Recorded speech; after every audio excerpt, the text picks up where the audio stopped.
유저를 보호할 수 있는 장치라는 건 반드시 MVP에 들어가야 된다고 생각을 하거든요. 2021년도의 운영 경험에서 투두가 아니라 낫투두를 많이 깨달았어요. 그러면서 이 따뜻한 마음을 같이 전달을 하는 거죠. 저희가 그것만큼은 잃지 않게 많이 고민을 했었고요.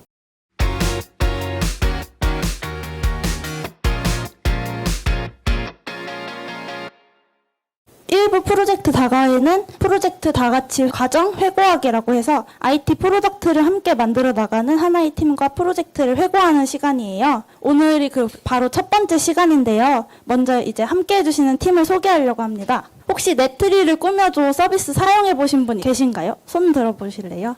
되게 많은 분들이 사용해 주셨는데요. 2021년에 코로나로 모두가 만나기 힘든 시기에 크리스마스를 되게 따뜻하고 귀엽고 다정하게 만들어준 서비스였죠. 이렇게 트리를 꾸미고 이제 서로 메시지를 이제 25일에 짠 하고 열어볼 수 있는 롤링페이퍼 서비스인데요. SNS를 통해서 급속도로 인기를 얻으면서 가입자 250명, 그리고 최대 동시 접속자 수 117만 명이라는 엄청난 성과를 만들어내기도 했어요. 오늘 함께하는 팀은 이 서비스를 만든 산타파이브 팀인데요. 산타파이브 팀은 각자 본업이 있는 사이드 프로젝트 팀이고요. 지금 3년째 사이드 프로젝트를 이어오고 있어요. 오늘은 산타파이브 팀과 함께 2021년 폭풍 같았던 첫 번째 프로젝트 이후에 두 번째 프로젝트에 대해서 이야기를 해보려고 해요. 그 어디에서도 하지 않았던 이야기라서 더 기대가 되는데요. 팀원분 중 세 분을 오늘 모셨거든요. 세 분 들어오시면 큰 박수 부탁드릴게요.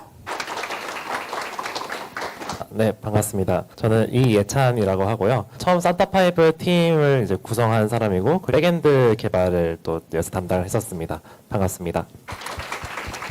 안녕하세요. 저는 산타파이브에 저희가 피크트를 찍기 한 3, 4일 전에 합류하고 저도 백엔드와 그다음에 클라우드를 같이 보고 있는 강현우라고 합니다. 만나서 반갑습니다. 네, 안녕하세요. 혹시 저를 찾으실 수 있으시겠나요? 네, 반갑습니다. 저는 클로이라는 이름으로 활동을 하고 있고요. 본명은 조단원입니다. 산타파이브에서는 처음에 이제 저도 부트캠프 출신으로서 아직 취업을 하지 못한 상태에서 합류를 해서 프론트엔드 개발로 시작을 했고 지금은 0년차 프론트엔드 개발자로 일하고 있습니다. 만나서 반갑습니다.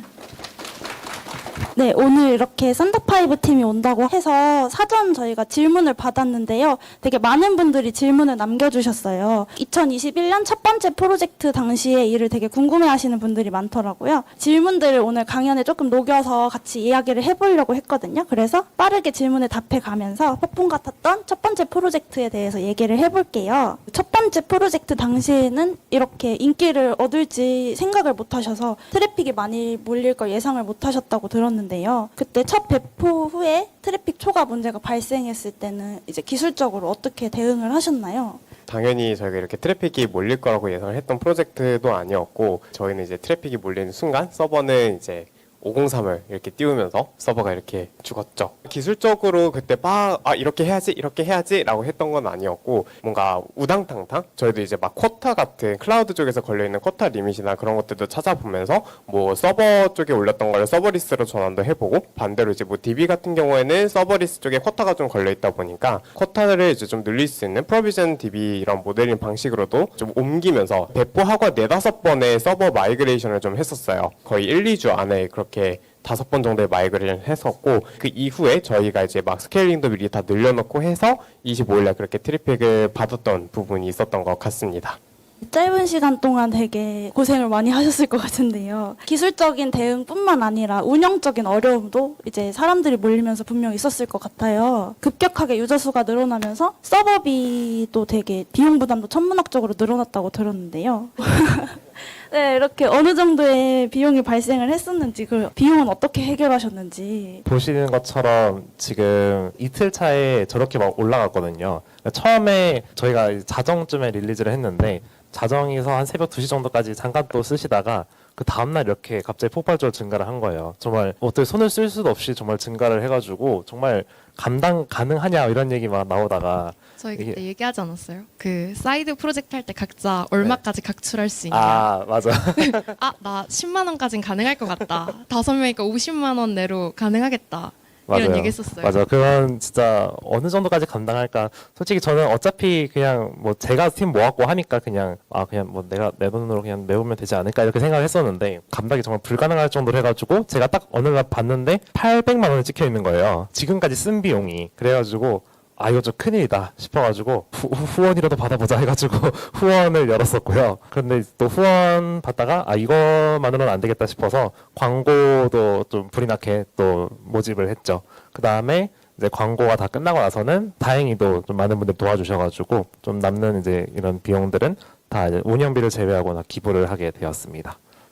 네, 그런데 이렇게 따뜻함을 전하는 서비스에 어떤 분들은 악성 메시지, 성희롱 이런 메시지도 남겨주셔가지고 그런 거를 대응하시는데 되게 어려움을 겪었다고 들었어요. 어떤 식으로 대처를 하셨나요? 일단 저희는 여기에서 성희롱 메시지가 달릴 거라는 생각을 전혀 하지 못했었고요. 사실 PM이나 기획자로서도 많이 배운 프로젝트인데 유저를 우리가 결코 예측할 수 없다라는 걸 정말 많이 배웠거든요. 그래서 처음에는 저희가 당연히 메시지를 삭제하는 기능 같은 걸 붙일 생각이 없었기 때문에 빠르게 일단 공지를 드렸어요. 저희는 경찰에 대단히 협조적으로 이런 것들을 하겠다. 라는 공지를 드리고 그때부터 바로 추가 기능 개발에 들어가서 보시면은 저게 처음에 공지를 드렸던 게 22일이고 여기 25일이거든요. 25일 크리스마스 당일날 오후 6시에 크리스마스에 열리고 나서 이제 18시간 이후에 이제 메시지들을 삭제할 수 있다.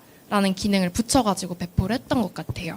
그래서 저희가 유저들이 어떻게 쓸지 혹은 유저들에게 필요한 것이 무엇일지를 예측하지 못했다가 배워가면서 바로바로 대응을 하게 하는 되게 좋은 경험을 배웠던 것 같습니다. 가볍게 시작했지만 책임감으로 한 사이클을 끝내셨잖아요. 그 다음에 2022년에도 두 번째 네트리를 꾸며줘를 쭉 이어오고 계신데요. 이 두 번째 이야기를 이제 본격적으로 나눠보려고 해요. 처음에 2022년 프로젝트를 시작한 시점은 언제셨나요? 2021년 프로젝트가 마무리가 된 게 한 작년 5월, 22년 5월쯤이었어요. 기부나 뭐 이런 여러 가지 행정적인 부분들을 다 처리하고 이제 좀 정리하자라고 했던 게 한 5월쯤이었던 걸 기억하고요. 그 다음에 저희가 이제 좀 휴식기를 가지고 7월부터 이야기를 시작해서 9월부터 12월까지 한 3개월 동안 저희가 개발을 했었어요. 근데 이게 보시면은 2021년의 디자인과 2022년의 디자인이 되게 많이 다르다는 걸 눈치채신 분들도 계실 거예요. 저희가 내부적으로 논의를 한 게 디자인, 프론트, 백엔드, 리팩토링 수준이 아니라 아예 리부트, 처음부터 다시 만들자라고 저희가 얘기를 했었어가지고 전체를 다 다시 만들었고요. 그래서 저희가 지금 여기 GitHub 레포가 캡처가 되어 있는데 여기 오른쪽에 두 번째 열 같은 경우에는 2021년에 저희가 만들었던 프론트엔드와 백엔드 쪽 레포지토리고요. 저희가 이제 리부트를 하자, 처음부터 다시 만들자라고 해서 만든 게 이제 저희 2022년에 적힌 그런 레포지토리입니다. 그래서 새로 레포지토리를 파고 그렇게 9월부터 12월까지 그렇게 우당탕탕 새로 개발을 진행을 했습니다. 네, 리팩토링이 아니라 리부트 수준으로 진행을 했다. 근데 그 시작점이 또 첫 번째 프로젝트의 회고였다고 들었어요. 그래서 어떤 식으로 회고를 진행하고 어떻게 개선점을 도출했는지 얘기를 더 들어보고 싶거든요.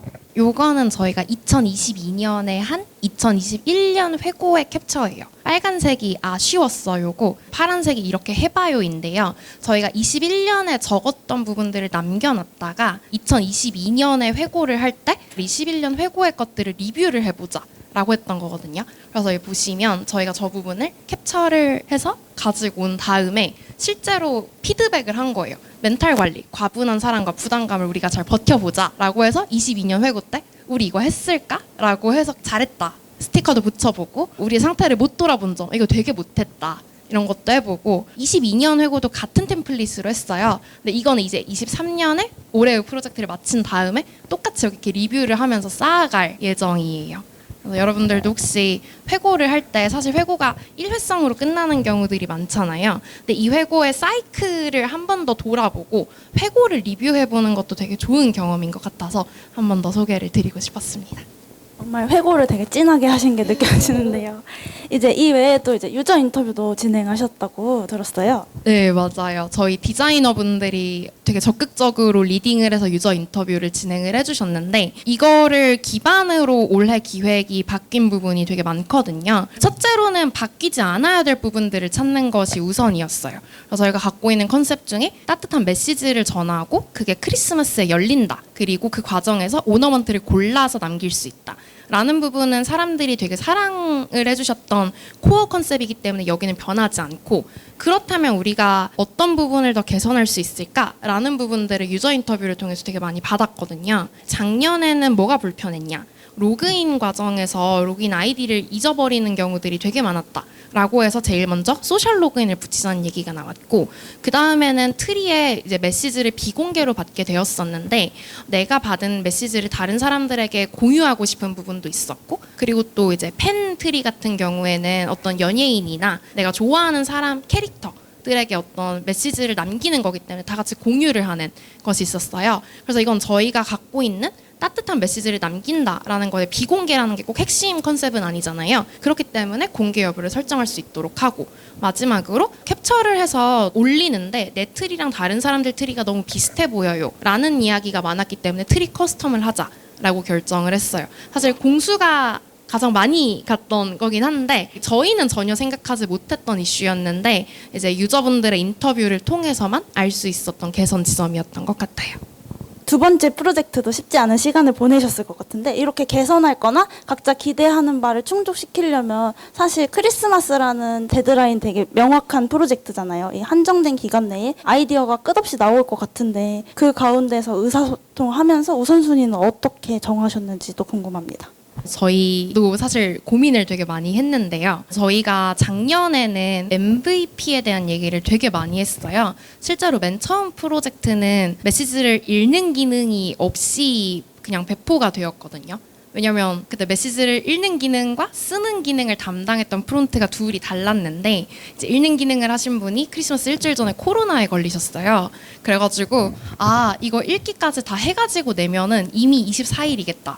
근데 우리는 메시지를 미리 받아야 되니까 21일에 배포를 하자라고 했고, 나중에는 뭐 성공했기 때문에 좋은 에피소드로 남아있지만 그때 그 코로나에 걸렸던 프론트엔드 분이 저고요. 그래서 21년이나 만약에 처음 사이드를 하시는 분들이 있다면 저희는 MVP를 먼저 선정하고 MVP를 먼저 빠르게 내서 배포하라, 이게 우선순위다라는 얘기를 되게 많이 해요. 근데 그럼 여기서 이제 궁금하잖아요. MVP를 어떻게? 어디까지 정의해야 되지? 라는 고민이 생길 수도 있을 것 같아요. 여기에 대해서 저희는 세 가지를 레이어를 나눠가지고 이야기를 많이 했어요. 첫째로는 맨 아래 레이어는 우리가 미리 챙길 필요가 전혀 없는 거예요. 예를 들면 어드민 이런 거 있잖아요. 아니면 디자인 시스템 만들기, 프론트엔드라면, 백엔드라면 대용량 트래픽에 대응하기. 또 사실 맨 처음에 챙길 필요는 전혀 없어요. 우리 서비스가 누구에게 어떻게 소구될지 결코 모르는 거기 때문에 중간 레이어는 챙기면 좋겠지만 안 챙겨도 굳이 상관없는 것들. 이거는 시간이 되면 추가적으로 배포할 수 있고 좀 나중으로 미뤄도 처음 우리 MVP를 구성하는 데 문제가 없는 것들인 것 같아요. 그 다음에 맨 위 레이어에는 반드시 챙겨야 되는 것들 이 있는데, 이게 어떻게 보면 서비스 핵심 기능이고 저희 같은 경우에는 핵심 컨셉이 되게 명확했잖아요. 오너먼트를 꾸미는 기능, 크리스마스 자정까지 메시지가 열리지 않는 기능, 뭐 이 정도가 딱 핵심이었던 것 같아요. 그리고 저희가 조금 더 챙기고 싶었던 부분은 접근성 같은 것들이 있었어요. 왜냐하면 애초에 서비스를 만든 마음가짐이나 목표 자체가 사람들이 소외되지 않는 서비스를 만들고 싶어요 인 것 같거든요. 그래서 첫 해 때도 접근성을 챙기려는 노력을 조금 했었는데 그때는 잘 안 됐었고, 두 번째로 넘어왔을 때 이 레이어를 다투는데 조금 이견이 생기긴 했었어요. 근데 여전히 어드민은 가장 나중 순위였던 것 같고, 다만 이제 우리는 유저들이 어느 정도 확보가 된 상태니까 여기에서 대용량 트래픽에 대응하기, 예측할 수 있는 트래픽 같은 것들은 맨 첫 번째 레이어로 올라왔죠. 근데 이거는 사실 유저 경험에 관련된 것이기 때문에 저희가 먼저 대응한 부분이 있었어요. 왜냐하면 대용량 트래픽에 대응이 안 되면 유저들이 불편함을 겪으니까. 그래서 여기도 사실 얼마나 많은 사람들이 스크린 리더를 가지고 저 오너먼트들을 읽는지 우리는 알 수 없었지만 몇 명의 사용자라도 이걸 할 수 있게 만들자, 필요하다면 할 수 있게 만들자라고 해서 저희 보시면 빨간색 산타 복장 장식이 있는 노란색 눈오리 오너먼트 이렇게 읽히도록 만들어 놓은 것들이 있어요. 초록색 아랫단이 동그란 레이스 모양인 3단 트리 이렇게 읽힙니다. 그래서 이런 테스트들을 하는 게 저희 팀 내에서 유저를 맨 처음으로 두었을 때 필요한 레이어다라고 해서 맨 위에 올렸던 것 같아요. 다른 사이드 프로젝트 얘기들이 친구들이랑 얘기를 해보면 MVP에 대한 고민을 되게 많이 하는데, 저는 유저를 맨 처음에 놓고 유저를 보호할 수 있는 장치 라는 건 반드시 MVP에 들어가야 된다고 생각을 하거든요. 예를 들면 커뮤니티나 어떤 메시지를 남기는 기능이 있는 그런 앱을 만든 친구가 있었는데 여기에 되게 성적으로 치명적인, 그래서 유저들이 어떤 범죄에 노출될 수도 있는 그런 성질의 메시지들이 달릴 수 있는 가능성이 있는 거였어요. 그래서 제가 여기는 반드시 이거 메시지 신고하거나 삭제하는 기능이 들어가야 될 것 같아 라고 했을 때 그 친구가 그거 어드민 만들려면 너무 오래 걸리는데 우리 MVP로 배포하고 싶어서 아닌 것 같아라고 얘기했거든요. 그런데 사실 어드민 없이 이거 그냥 신고하기 클릭하면 메시지 로그 찍어서 누적했다가 일일이 DB에서 손으로 지워줄 수 있잖아요. 운영으로 풀 수 있는 문제잖아요. 그래서 저라면 이런 성질의 것은 MVP로 들어가야 돼 라고 얘기를 했던 것이 있어요. 그래서 사실 그 첫 번째 레이어랑 두 번째 레이어 사이에 고민이 되게 많이 되는 부분이고, 그래서 저희한테는 사실 이게 반드시 챙겨야 되는 기능일까? 아니면은 챙기면 좋지만 좀 후순위일까? 를 고민을 하느라 조금 이야기를 많이 나누긴 했었는데 이 레이어들을 조금 기억을 하시면 좋을 것 같아요. 저도 이렇게 MVP에 대해서 이야기를 할 때 반드시 챙겨야 되는 것을 접근성으로 되게 꼽았던 게 되게 인상적이었었거든요. 너무 중요하다는 거를 이제 모두가 동의하겠지만 막상 기능을 구현하다 보면 되게 쉽게 놓칠 수 있는 문제잖아요. 그런데 이제 팀으로 같이 일하다 보면 이런 거에서 우선순위를 각자 정의를 하는 데 있어서 커뮤니케이션 하는 과정이 쉽지 않았을 것 같아요. 그런데도 이렇게 건강한 팀 분위기를 유지하면서 의사결정을 하고 커뮤니케이션을 할 수 있었던 그런 산타파이브 팀만의 비결이 궁금한데요. 저희 같은 경우는 되게 운이 좋았던 것도 있었던 것 같아요. 처음에 팀을 구성했을 때 클로이님 아까 말씀하셨던 그 안전에 대한 부분에 대해서 공감을 많이 하는 분들이 모였었고 그런 게 좀 되게 컸던 것 같고요. 커뮤니케이션 관련된 네. 이야기였잖아요. 어떤 게 우선순위냐, 어떤 게 후순위 이런 것들에 대해서 되게 많은 충돌들도 분명히 있었습니다. 근데 충돌도 있었지만 사실 당연하다고 생각할 수 있는 부분들이 좀 몇 가지가 있거든요. 다른 사람들의 말을 잘 들어줘야 된다. 우리가 서로 배려를 해줘야 된다. 당연한 것 같지만 당연하진 않거든요. 실제로 겪다 보면은. 그래서 이런 부분들에 대해서도 많이 고민을 클로이님께서 많이 하셨었고, 클로이님께서 약간 제안을 해주신 게 우리끼리 롤링페이퍼라는 그런 거를 하나 만드셨어요. 그러니까 저희들도 이제 다들 지쳐있고 하다 보니까 저희들끼리 롤링페이퍼를 주고받는 거죠. 처음에는 롤링페이퍼로 이제 시작을 했었고, 그 다음에 저희가 22년도에는 참 잘했어요. 이런 것들을 좀 많이 서로 돌아가면서 많이 주는 그런 것들이었는데요. 그래서 약간 팀원들끼리 뭔가 따뜻함을 서로 공유할 수 있었던, 그래서 좀 더 저희들끼리 좀 믿고 이 사람은 어떠한 배경이 있었구나 라는 것들을 이해하면서 저희가 좀 커뮤니케이션을 진행했던 것 같습니다. 거의 마지막 질문으로 가고 있는데요. 본업에는 또 어떤 영향을 끼쳤는지가 궁금해요. 사이드 프로젝트를 해서 본업에 어떻게 도움이 됐는지 이제 각자 또 얘기 나눠주시겠어요?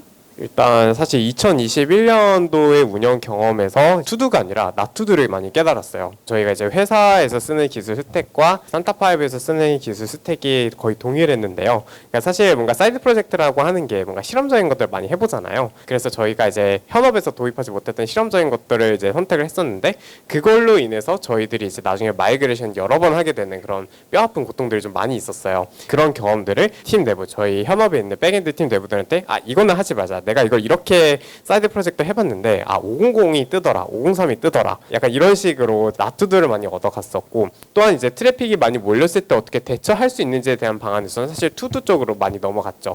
이런 운영 경험이 있는데 이렇게 하면은 좀 완화가 되더라, 이런 식으로 좀 많이 도움이 됐던 것 같습니다.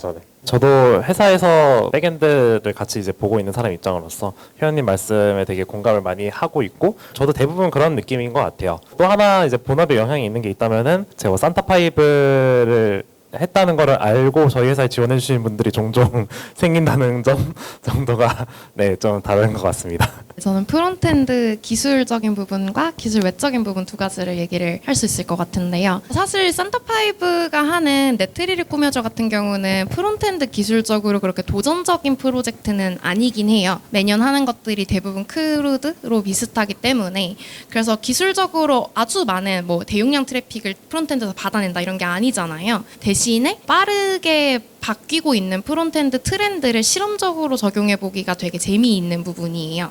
그래서 리액트를 했다면 올해는 넥스트도 고려를 해보고 있고, 작년에는 이모션이나 SCSS를 썼다면 올해는 갑자기 바닐라 익스트랙을 해보고 싶다, 이렇게 바뀔 수도 있고 그런 과정들에서 또 사실 제일 많이 하는 게 컴포넌트 어떻게 쪼갤까라는 거라든가 디렉토리 어떻게 쪼갤까 같은 거잖아요. 저 사이드 할 때마다 계속 스택을 바꾸거든요, 일부러. 지금도 회사에서는 넥스트에서 스타일들을 쓰고 있는데 지금 이제 산타5 외에 하고 있는 다른 프로젝트에서는 바닐라 엑스트랙으로 디자인 시스템을 만들어 보는 중이에요. 기술 외적으로는 여기 뭐 기획자, PM분들도 좀 계신다고 들었는데 애자일하게 일한다거나 유저를 중심으로 생각한다라는 걸 정말 뼈저리게 배운 경험이 됐어요. 근데 우리 사실 다 알고 있잖아요. 애자일하게 일해야 된다. MVP를 해야 된다.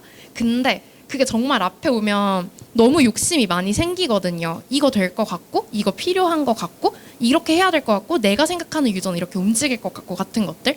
그런데 이게 아무리 내가 유저를 정말 모른다라는 걸 알면서도 막상 부딪혀보기 전까지는 진짜 몰라요. 저희 올해 CS를 정말 단단하게 대응을 했다고 생각을 했는데 CS가 나올 수 있는 모든 부분들을 차단했다고 생각을 했지만 그럼에도 불구하고 우리가 상상할 수 없는 방식으로 이걸 이해하시거나 쓰시는 분들이 정말 많고 그래서 유저를 이해할 수 없다, 가늠할 수 없다라는 걸 정말 깊이 배우는 그런 경험에 도움이 정말 많이 됐던 것 같아요.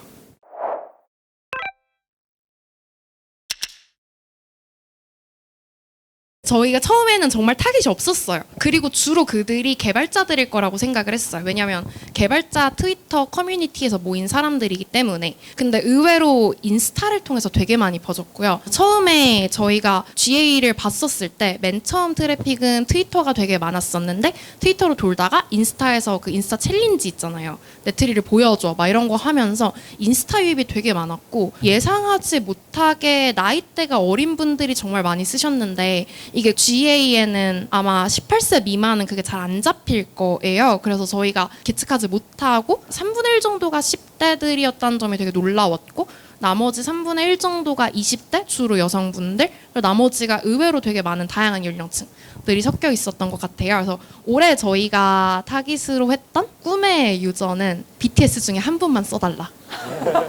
BTS 중에 한 분만 써주시면 우리 글로벌화 된다. 그랬는데 BTS 분들이 실제로 쓰진 않으셨지만 실제로 한국이나 일본의 문화 같은데 좀 더 관심을 가지시는 분들은 대부분 글로벌한 K-팝 팬들이시잖아요. 그래서 약간 그 뽀짝뽀짝하고 귀여운 것들, 약간 아시안의 어떤 그런 이미지들을 되게 좋아하시는 분들이 주로 K-팝 팬들이셔가지고 BTS 팬트리 이런 것들은 많이 생겼었어요. 탑으로 돼 있는 것들 보면은 되게 유명한 BTS 뭐 홈마나 아마 그런 것들로 추정이 되는 분들이 여기에다가 이제 우리 BTS에 대한 어떤 메시지 남겨주세요. 그런 트리들이 많았고 올해의 가장 감사했던 유저는 저희가 달성했던 꿈의 유저는 이영지님. 이 인스타에 실시간으로 올려주셨어가지고 그분 트리 한 10,000개 넘게 달렸어요. 네, 진짜 많이 달렸죠. 그래서 저희가 10,000개 넘는 트리를 어떻게 페이지 네이션을 하는가 대응을 다 해놨었는데 사실 주로 많아봤자 20개 달리잖아요. 근데 그분 트리가 버벅이지 않는 걸 보고 오버 엔지니어링이 아니었다. 다행이다. 이랬던 경험이 있어요. 23년에 꿈의 유전 다시 한번 BTS로 밀어보겠습니다. 내가 어떤 선물을 하기 위해서 뭔가 고민을 하면서 이제 그 사람을 생각하고 하는 것들을 그 서비스에 담고 싶었고요. 이제 그거를 그대로 이제 내 트리를 꾸며줘에 가지고 오면서 그 트리를 정말로 꾸며주고 오너먼트를 고민하고 그게 이제 핵심적인 그 전달해주고 하자 하는 가치였다고 저는 생각해요. 그러면서 이 따뜻한 마음을 같이 전달을 하는 거죠. 그리고 그거는 저는 꽤 잘 이루어진 부분이라고 생각해요. 저희가 그것만큼은 잃지 않게 많이 고민을 했었고요. 다행스럽게도 그냥 그런 사람들이 모였던 것 같아요. 저는 그런 걸 원래 신경을 많이 쓰는 사람이었는데 그게 어떤 특별한 계기가 있다기보다는 그냥 당연하게 우리가 해야 하는 것이라고 생각했거든요. 근데 생각보다 이게 팀으로 일할 때는 급하니까 내려놔도 되는 것이라고 생각하는 사람들이 많잖아요. 정말 다행스럽게도 그런 사람들이 모여서 운이 되게 좋았던 부분이 있었고 실제로 첫 해 때 산타5를 쓰셨던 분들이 스페이스에서 저는 저시력자인데 이걸 이미지로 처리하지 않고 텍스트로 처리를 하셨기 때문에 텍스트를 읽을 수가 있었다. 이게 되게 나에게는 좋은 경험이었다. 이런 피드백이 왔어요. 근데 한 번 이런 피드백을 받으면 되게 감사하고 다음에 저희가 작년 했지만 올해는 바쁘고요. 올해는 좀 더 이쁘게 하려고 하니까 그게 안 되더라고요. 이렇게 할 수가 없는 부분이잖아요. 그래서 그런 피드백에 대한 책임감 같은 것들이 있었던 것 같아요. 그리고 저는 개발자 생태계 혹은 IT 생태계라는 게 약간 특수하게 형성이 돼 있다고 생각을 하는데 이상하게 이 사람들이 서로를 도와주는 걸 좀 좋아하는 경향이 있다고 생각을 해요. 커피챗 같은 문화도 되게 활발하잖아요. 그러니까 전 되게 도움을 많이 받았거든요. 되게 선뜻 저 이거 고민되는데 포트폴리오 한번 봐주세요 라고 하면 많은 분들이 그냥 도와드릴게요 라고 와서 피드백을 해주세요.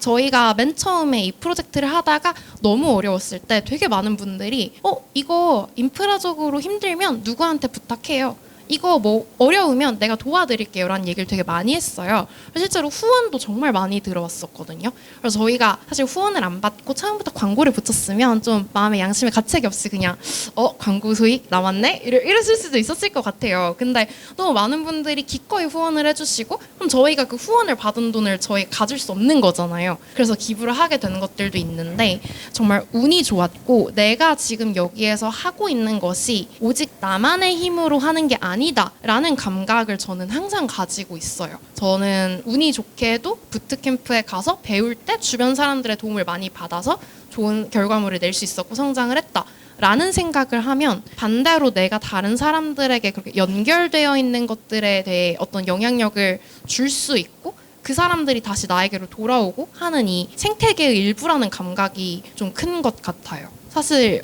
이렇게 말하면 너무 그냥 좋은 말처럼 보이지만 반대로 제가 여기서 트롤링을 하게 된다면 이분들 다 아는 분들이잖아요. 그러니까 대부분 다 아는 스타트업 걔? 이러면서 알 수 있거든요. 그렇기 때문에 연결된 감각에 대한 어떤 책임을 지는 것에 대해 조금 더 조심하게 되는 부분도 있는 것 같아요. 네, 이제 마무리를 할 텐데요. 오늘 이렇게 프로젝트 경험을 이제 가감없이 공유해주신 세 분 너무 감사드리고요. 한번 박수 부탁드릴게요.